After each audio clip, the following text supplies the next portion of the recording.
Let's face it, business technology is frustrating and complex. So how do you make sure it works for your team? To make IT right, start the discussion at go-domain.com.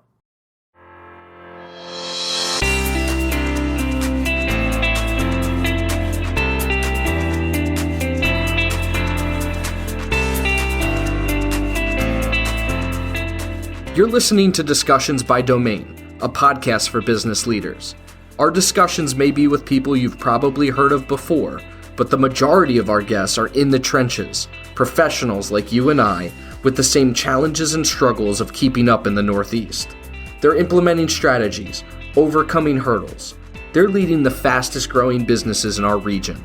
My name is Anthony DeGraw, Director of Partnerships at Domain Computer Services, and the host of this show. When I'm not talking with business leaders, you'll hear stories from behind the scenes of Domain and the ups and downs of our own growth journey, as we intend to take over the world. Just kidding. Well, maybe. Let's get into the show. Welcome to another episode of Discussions by Domain. I am your host, Anthony DeGraw, and today we have Rashaad Bajwa back on the podcast. He is the president and CEO of 360score.me, and today we're going to talk about the power of feedback and radical candor for performance management and cultural health. Rashaad, welcome back. Well, thank you, Anthony. Pleasure being back, and a topic I'm passionate about, so thanks for giving me the stage. Yeah, and this topic is generating news all over the place. Raj was able to share an article with us about a week ago that generated another reason why we wanted to bring this up, which I'm very happy about. So you got a lot of stuff going on. Where does the passion come for radical transparency, feedback, and this whole 360score.me? Sure. So I think what will be helpful today is we'll walk through a couple of different ideas and thought leaders in this space. Some that have some messages that are really, really powerful in this area, but also potentially scary. And so I think there's a balance as to what we're going after. We're trying to get some of these benefits out of transparency, but also do it in a safe way. So ultimately what it comes down to is we want to have a transparent culture. Yeah. And that is focused on results and performance. There's no doubt about that. And there's a lot of good data on why that's really important. But also at the same time, make sure that we're focused on the people.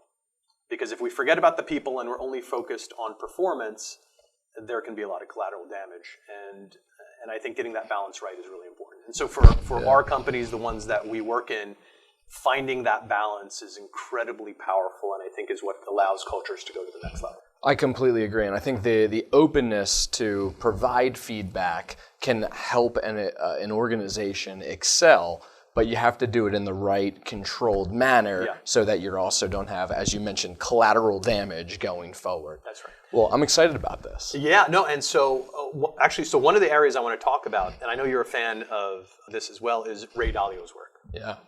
So Ray Dalio has a couple of ideas that he's thrown out there. He's had a couple of TED Talks. I think there's going to be some of the links to the TED Talks will be in the video and in the podcast as well. Yeah. But two areas that he focuses on is the idea meritocracy and radical transparency.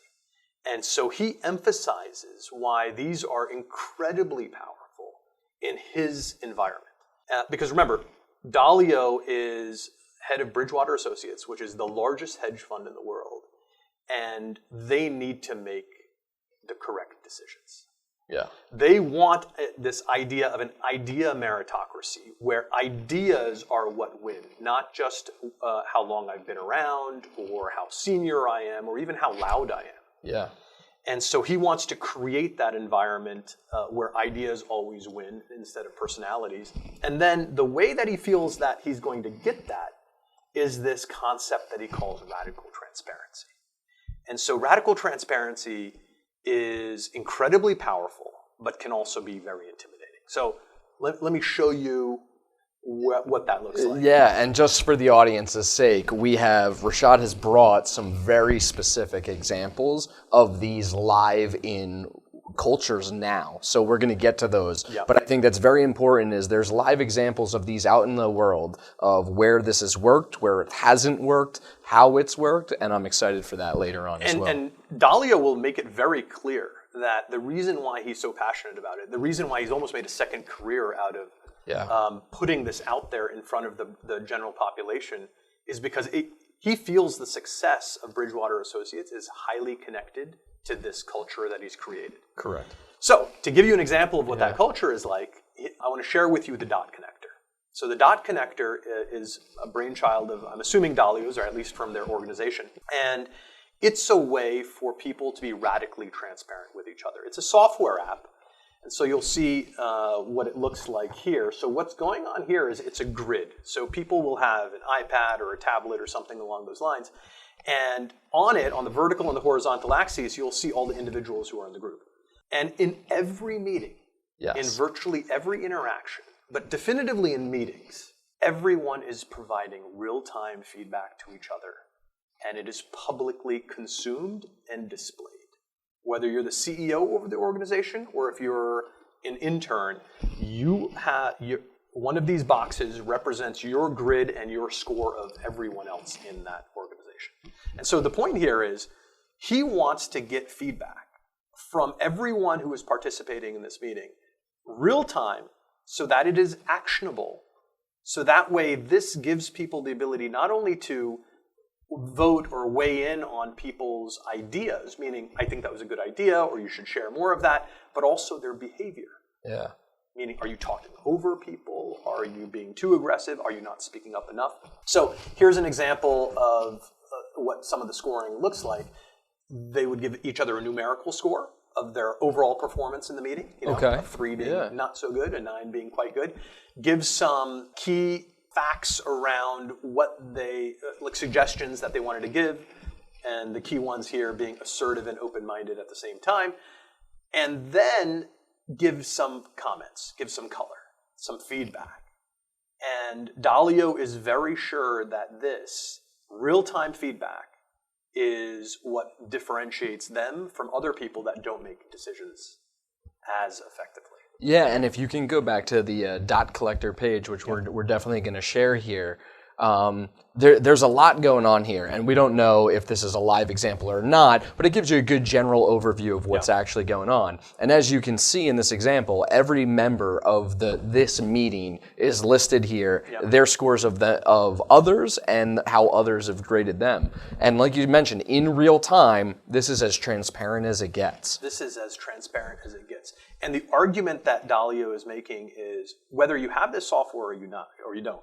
In the real world, in meetings, people have this grid. It's just in my head. Yes. And you don't know what's going on.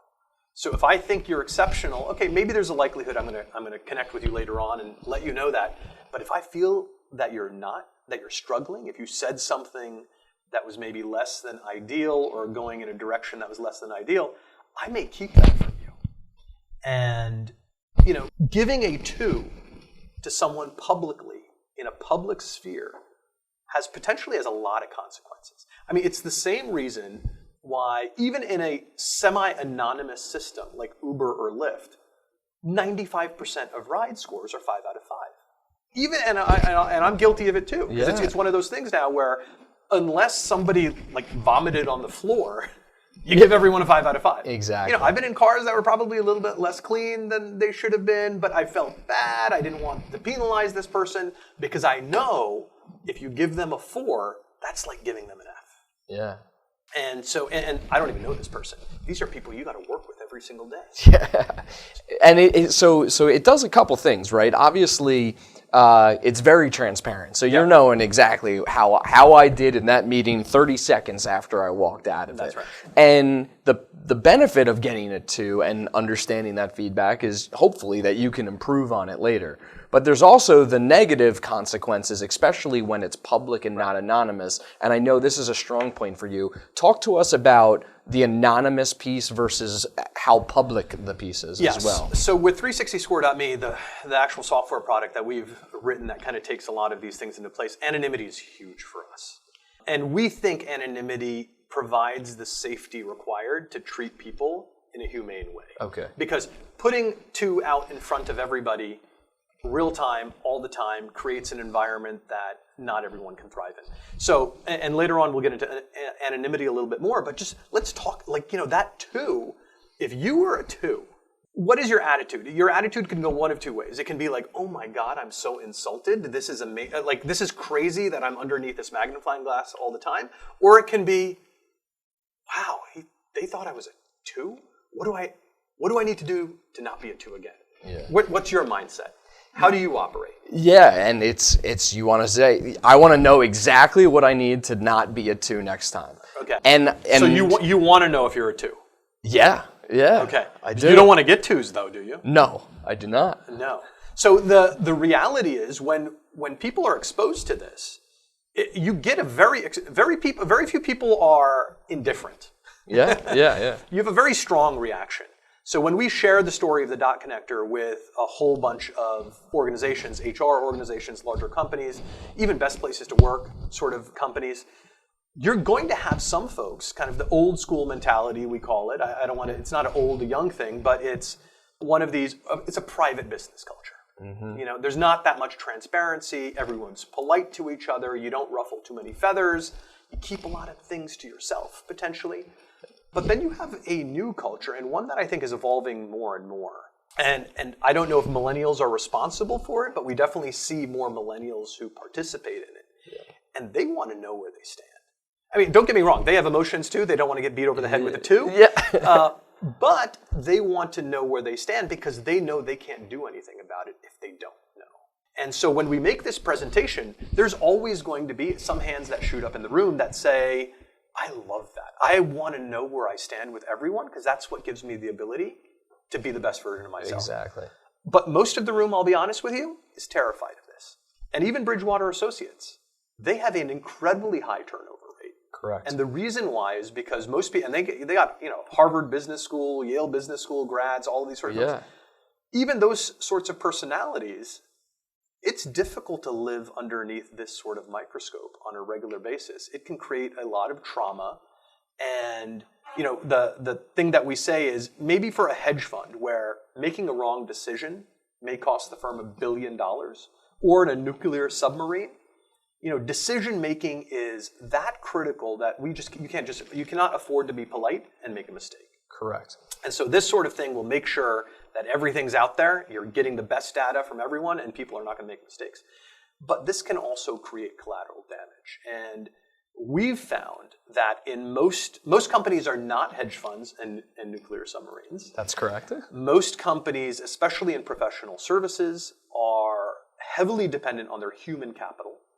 So it's not just about making right decisions. Don't get me wrong. Making right decisions is very important to performance, but it's also about caring about the people. Yeah, so let's get into that. And I have this was a topic at the dinner table with my wife and I the other night of exactly this, and it talks to this. Actually, we'll probably just get into it right now. Yeah. So Rashaad knows my wife, Randy. Yes. And we're sitting down there, and Randy's first professional job when we moved out to Long Island was part of Blinds to Go management trainee program. Okay. So Blinds to Go is a full corporate, many location stores. They have a management trainee program where out of college you come in and you go to their stores, and it's a very clear path of this is where you start and this is the path that you go. They also have a very transparent, feedback-driven culture. So at the young age of 20, let's say, to this level? Not to this level, but getting there, where, for instance, you do role plays with so somebody will play the role of a family who comes in and looking for blinds. Yeah. And that person then, there's a salesperson and there's the family and blah, blah, blah. They play this out. And then right thereafter, they do this as a team, a small team per location, and they get live feedback. And this is ingrained in their culture. So what happened, the topic of conversation for Randy and I the other night was that she was used to that at 20 years old. That was the first corporate job that she had. Right. So she was used to getting feedback and giving it as well. Yeah. And she liked it. And then what happens is she goes to another culture, another organization, and tries to provide some feedback in the slightest of way just to see how it goes, and gets the opposite reaction. Polite culture. Yeah, they have this polite culture, kind of this seniority culture of, why? Yeah. Why are you giving me this? And when she did provide that feedback in a culture that was not ready for it, it was not well received. It was not well received. How did she get labeled in that culture? It wasn't public, so it was just one to one, actually. But it was almost like, I'm not going to share feedback again because, wow, that's how they take this. And that's the way that it works. And the reality is, all of us, especially if we don't grow up in that sort of culture, and I'll be honest with you, so I'm 44 now, and so I've kind of grown up in kind of a more old school culture, but now I'm also more comfortable because we're in software and technology in some of these more progressive cultures. So I've made a shift myself too, or I would like to think I've made a shift over time in my relationship with radical candor, radical transparency, and feedback. But all of us, we're all human.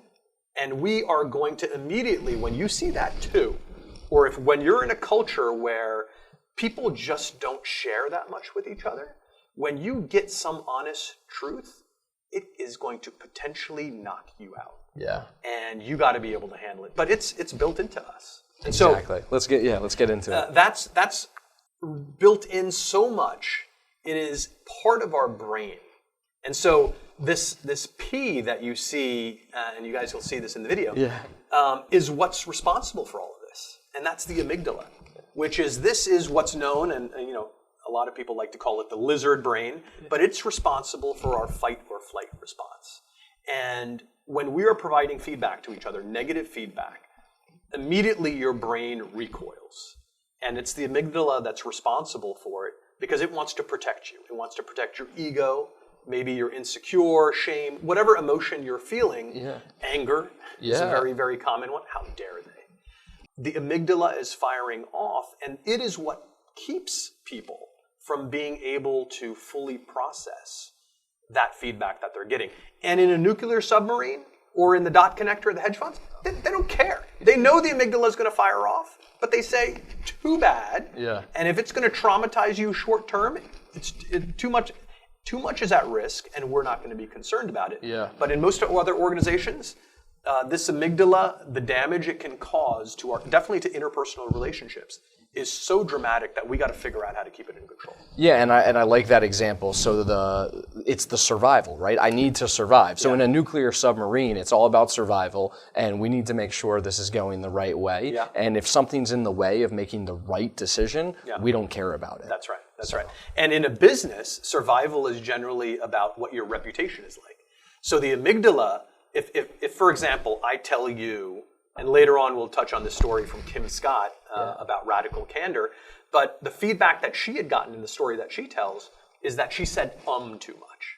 So we're in this conversation back and forth, and we know each other pretty well, so we know each other's isms. But if you had some ism that I gave you feedback on, like saying too much, the immediate reaction for you is going to be, this amygdala is going to say, whoa, wait a second. How bad a look is that? Who knows this? Is this going to backfire? Am I not going to get opportunity maybe because of that? And so that's why we have all of these negative, and that's the survival. In a business, you don't want to have a bad reputation. And so as soon as somebody is giving you feedback, your brain first kicks in without knowing you or knowing what your interest is, protects. Correct. Protects. Wait a second. How is this going to get used against me? Is this going to be a problem? Yeah, exactly. Luckily, all of these emotions that the amygdala kicks off, shame, ego, insecurity, anxiety, anger, and these are all total human responses to feedback, we also have a mechanism to control. And that's kind of the most, or one of the key messages that we want to bring about, because it's one thing to talk about the dot connector and Dalio's work, which I think is very impressive, but we don't want to traumatize the workforce of America. We want to get this data out of people's heads, this gold of feedback as to how we can be the best version of ourselves, but we want to make sure that we don't have triggering events. Correct. But our brain also has a way to handle all of this. So the question is, how do we fight that urge? When the amygdala triggers, how do we fight that urge to not go on the defensive and instead actually be open and listen to what someone is telling you and try to figure out how to use that feedback and how to act on it? Yeah. Luckily, we have that built into our brain too. Keeping this lizard brain intact is another part of our brain that's known as the prefrontal cortex. So the lizard brain is responsible for that fight or flight. The prefrontal cortex is our logical brain. It is the brain that kicks in that then keeps us from having too emotional a response. And this is where you have practicality. Now, unfortunately, the prefrontal cortex is a lot slower. Yeah, I was going to say, it's not the first thing that fires off, right? Not the first thing that fires off. And that also just comes back to biological self-preservation. Yeah. The fight or flight is the quickest. The lizard brain is the most rapid response. And so when people say, take a breath, sit on it, come back to it later, that's what they're talking about. They're basically saying, let your amygdala chill out. And now you need to be able to process that feedback or comments or whatever it might be. And now you might have a chance of actually hearing it and being able to act on it. And you may realize this person's not attacking you. This person is actually there in your best interest to try to make you the best version of yourself. Yeah, and after going through I think 5 or 6 360 scores, your ability to take this feedback and understand that, this person actually cares for me, and I look at it more that way now, and this person cares for me, these are things that they've noticed about me, and I need to take that and understand where I can apply it going forward. And it takes time. It definitely takes time to do. But you can do it. You can do it, and it takes a lot of self-control. It takes a lot of focus on the prefrontal cortex. And I think you have to be intentional about it. Yeah. Some of us are going to be better at receiving this critical feedback than others. There's no doubt about it. Correct. Yeah. Just biologically, some of us have a more developed amygdala or a more developed prefrontal cortex than others. Yeah. So some of us are always going to have a little bit more struggle with dealing with this. And so we can work on it. If we're going to be the best version of ourselves, because we always say what you think of yourself is ego. What everyone else thinks of you is your reputation. Correct. So if you want to know what your reputation is, and if you want to improve it, you got to listen to other people. If you're only listening to the voice in your head, which is mostly going to be coming from the amygdala. You're only hearing one side. You're only hearing one side. You're not going to learn anything without listening. Yeah. If you're talking all the time. So that's where we want to go with this. We want to figure out, okay, what are the aspects that we can do ourselves to make sure that we engage the prefrontal cortex, that we listen to feedback and are able to act on it, but also at the same time, we want, as organizational or leaders in an organization, how can we help the people in our culture be best positioned to not trigger the amygdala? Are there some strategies, and this goes back to the whole anonymity piece too. Exactly. Safety of how do you share feedback and how do you receive feedback well? If a culture is not ready for this radically transparent culture, you can create sometimes more damage than yourself. Correct. And what I think yourself and Raj and 360score.me has done a great job of is educating the organization, the leadership, and then the end employees, users of the product to say, this is how this is going to go. Right. And I really hope that this presentation hits the masses so they can understand this is the evolution of how you're going to understand feedback, take feedback, process feedback, and whatnot. 360 Score is only a tool. Yeah. And it's a tool that can be used for good, hopefully. I mean, that's the whole thought process behind it. But think about that dot connector. It's only a tool, too. Yeah. If you have a bad culture that was just sitting there throwing grenades at each other, dot connector would destroy, no one would last. Exactly. And 360 Score is not as dramatic because we do have anonymity, we do have grading scales and things like that make it a little bit easier for cultures. But if it's not used with the right mindset, it can create damage. And that's why just on our homepage, literally, one of the first things we say is, this is everything that can go wrong. Wrong. Yeah. And so you got to know that if you don't go into this with the right intent, this sort of radically transparent feedback culture can become gossip culture, can become backstabbing culture, can become kissing up culture. And that's not going to take you to a good place. Exactly.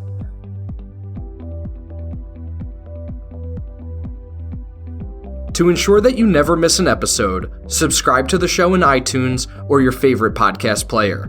This guarantees that every episode will get delivered directly to your device. To help us get the word out, share with a friend, leave a review, and check out our discussions on the web at go-domain.com/podcast. Thank you so much for listening. Until next time.